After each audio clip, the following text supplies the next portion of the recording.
Hello horse friends, this is Jade Currid reporting for Alabama Horse Talk on location at the Auburn University Equestrian Center. I'm standing here with renowned driving professional Muffy Seaton.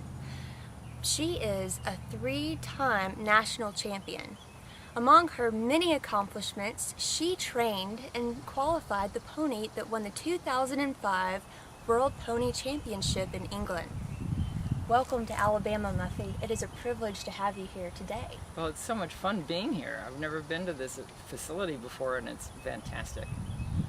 And I think it's the first time they've had a driving clinic here, too. So that's really an opportunity for all the local drivers to come out and participate in that, too. Cool. It's fun for me to come down. Could you describe your equine background and your role in the horse world?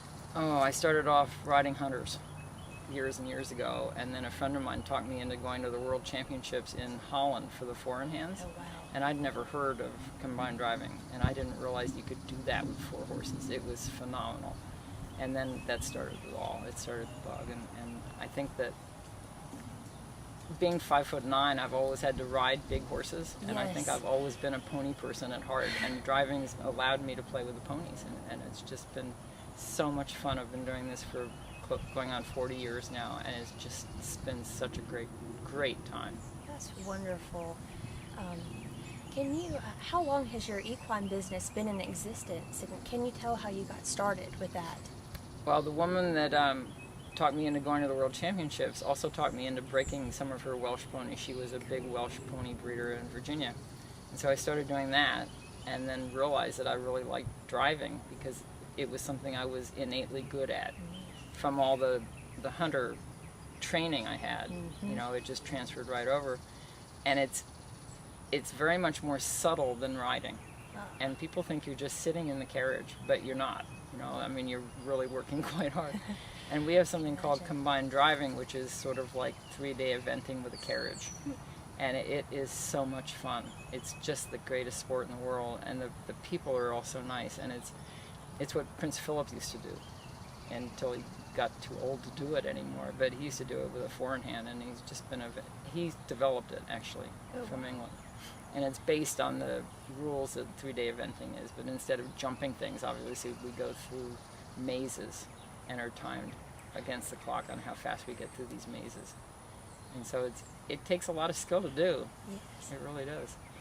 What are some of your favorite aspects of teaching others how to drive?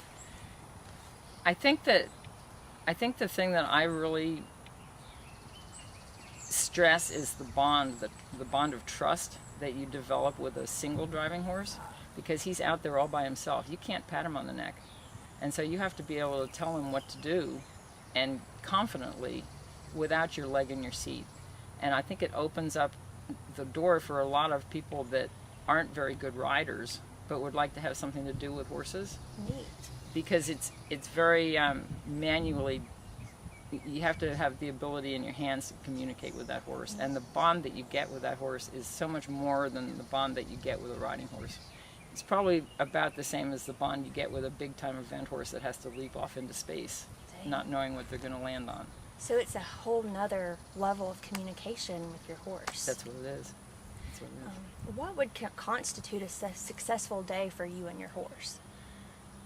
Oh my, it just depends on, you know, I can go out there, I mean, if I go to a horse show, and I just want to get the perfect halt at X in the dressage ring, I've won if I get that halt.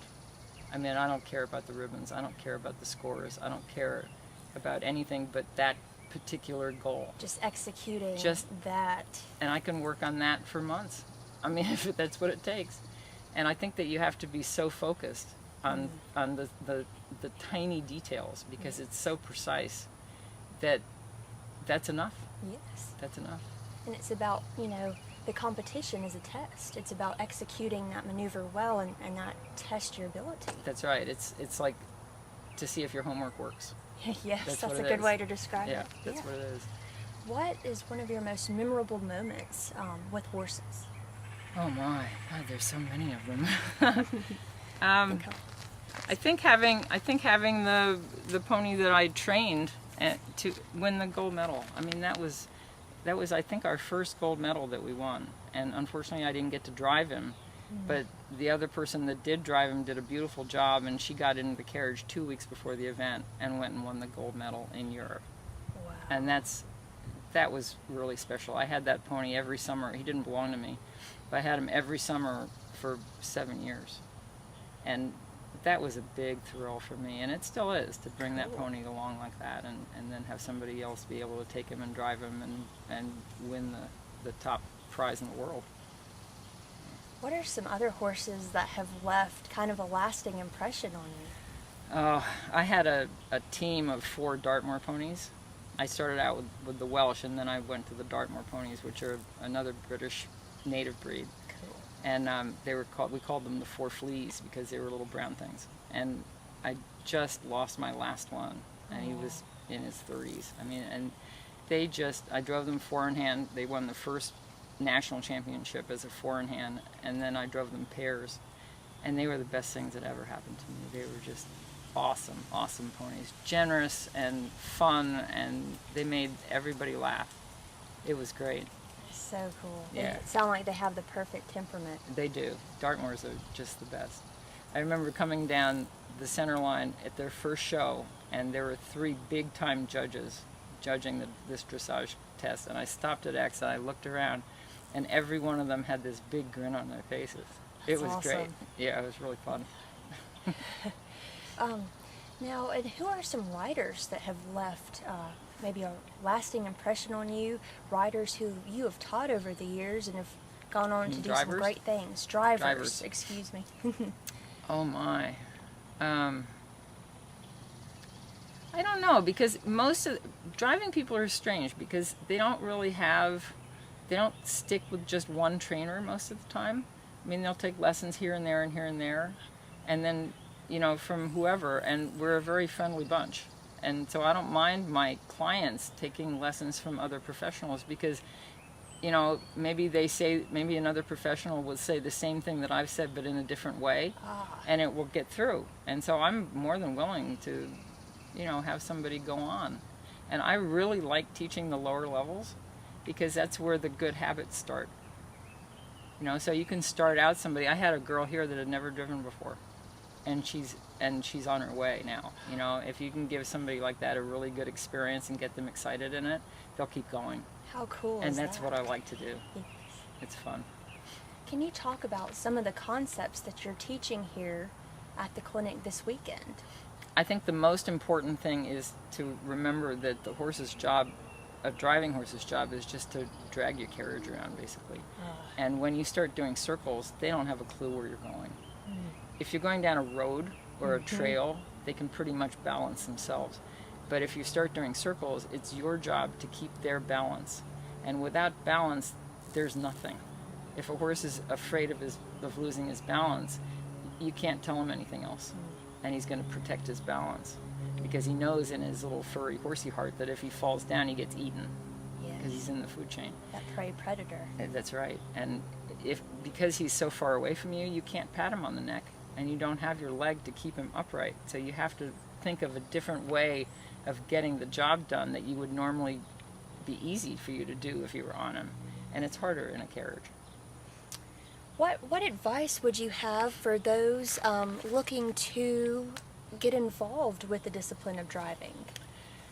I think the biggest mistake people make is that they go out and get the wrong horse and get the wrong equipment, and then they decide that they want to do a different facet of driving.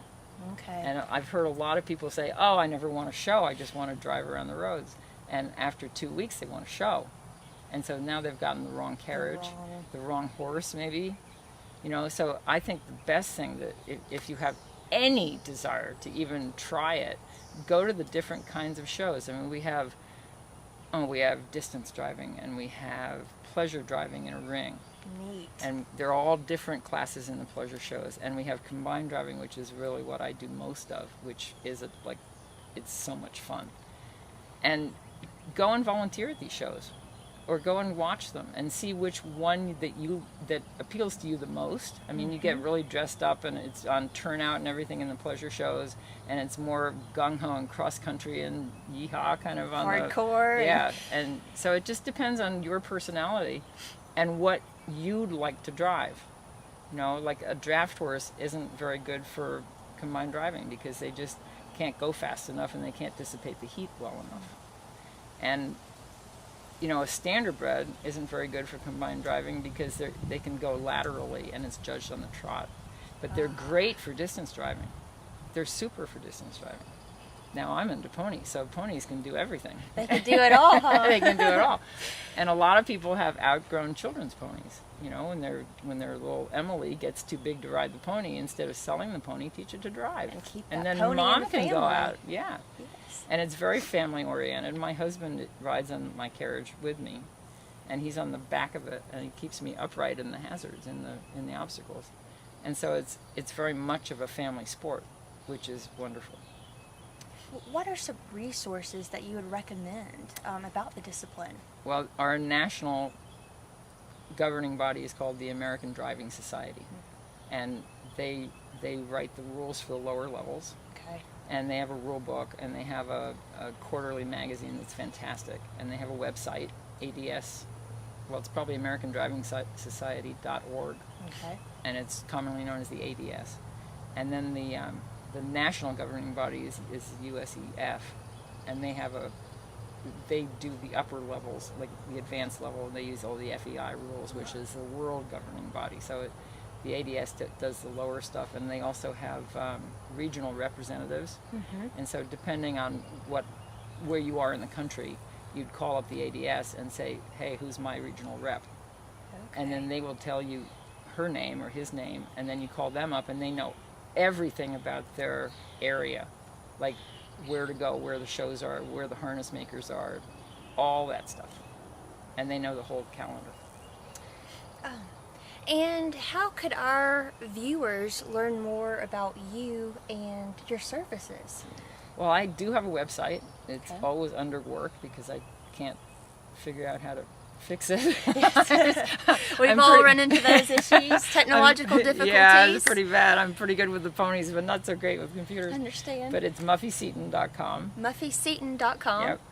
And hopefully in the next couple of weeks I'll have my calendar up there. And Right. my email address is 4fleas, spelled out, FOURFLEAS, at AOL.com. And I'm more than welcome. I love having people email me.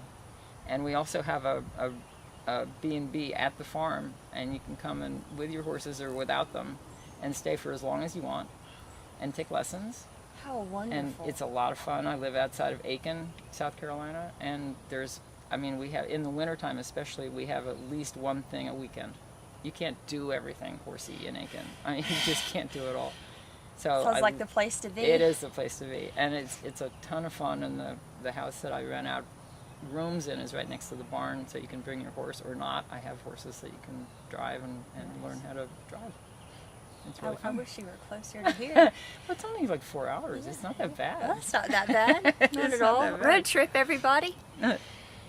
Muffy, it was a privilege to interview you today. Thank you for sharing your knowledge with Alabama Horse Talk and our viewers. Oh, it's absolutely my pleasure to come and be introduced to new people that are as interested in the sport as I am. That's Great fun. awesome. Great. Thank you. Thank you. This is Jade Currid with Alabama Horse Talk. For more information on Muffy Seaton and driving resources, check out AlabamaHorseTalk.com. In the meantime, start horsing around and just get out and ride. Or drive. Or drive.